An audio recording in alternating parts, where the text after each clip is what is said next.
Joining me now, award-winning journalist and grandson of former Brazilian president, Paulo Figueiredo. I'm working on this, right? Very special guest, Paulo Figueiredo. How did I do?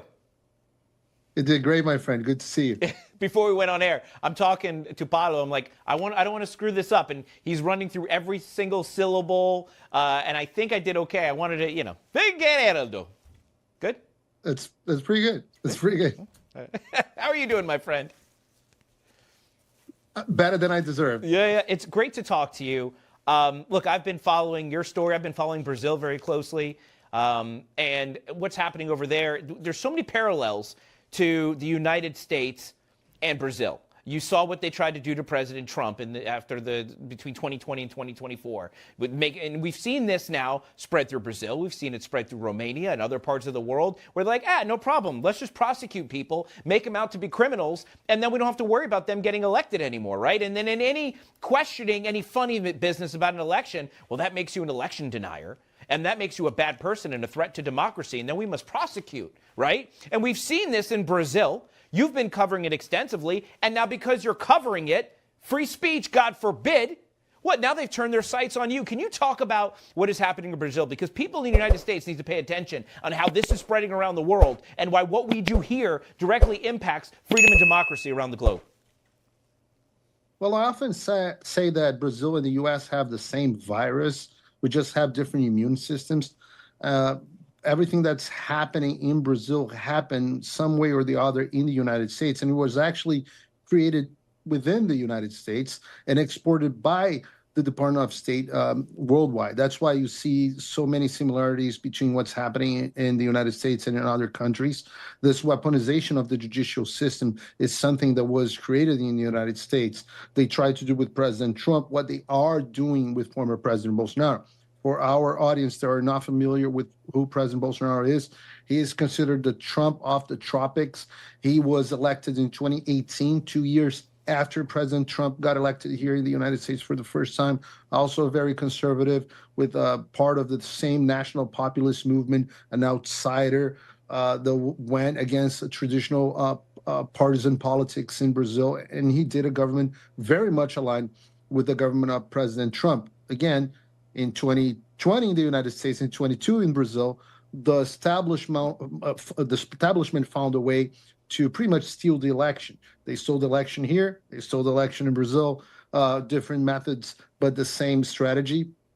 And President Bolsonaro obviously had to leave power. And anyone that tried to question it was called election denier.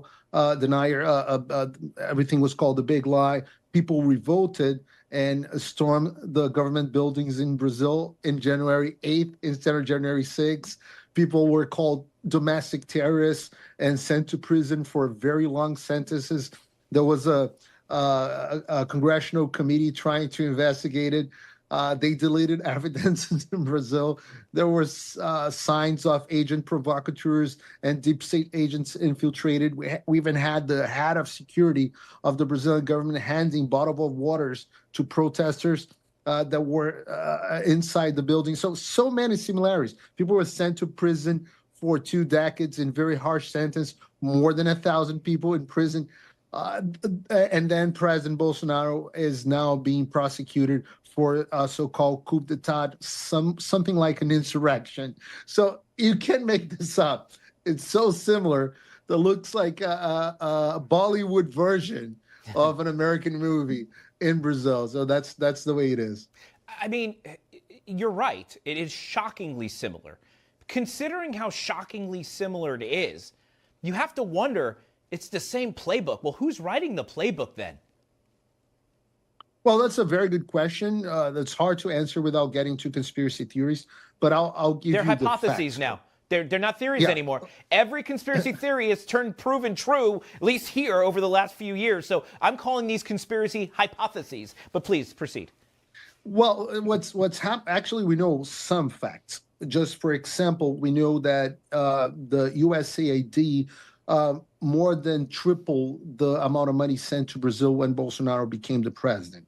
We also know that the USAID, American taxpayer, funded all the disinformation combat initiatives in Brazil.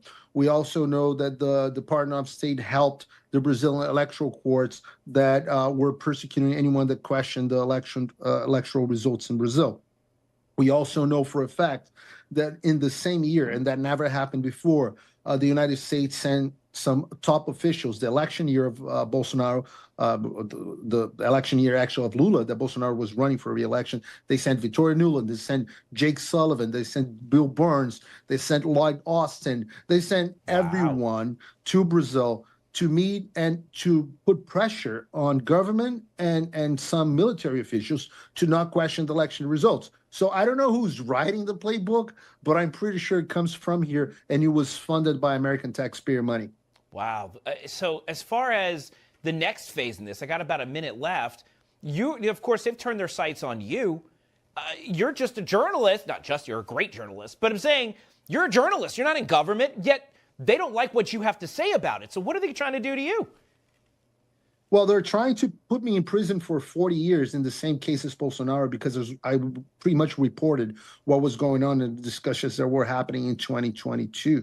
What's happening right now in Brazil is that obviously the president, who's the socialist Lula da Silva, won't give a presidential pardon like Trump did with the J6ers. But the Congress in Brazil is discussing an amnesty bill that should be discussed, should reach the floor within the next 2 weeks or so. If granted, it would release President Bolsonaro from prison and also anyone else that was politically persecuted, just like myself.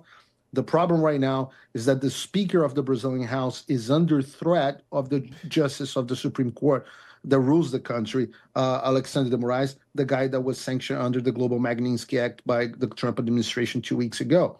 So a lot of going on in Brazil. Brazil is going to decide its destiny in the next month or so, in a way. So it's very exciting times. Wow. Paulo Figueiredo, thank you so much for joining. I'm going to watch your case very closely. People should, I mean, you have all the followers in the world. I don't know if there's any followers left for you to collect, but if people want to follow you and follow your work and everything that's going on, where can they go? They can go at Rio P. Figueiredo, as they see on the screen. It's hard to pronounce, but easy to type. So go ahead, and I'll be there. Fantastic. Thank you, my friend. It has been an honor getting to know you, and it is my honor to have you on this show as well. And we'll talk again real soon.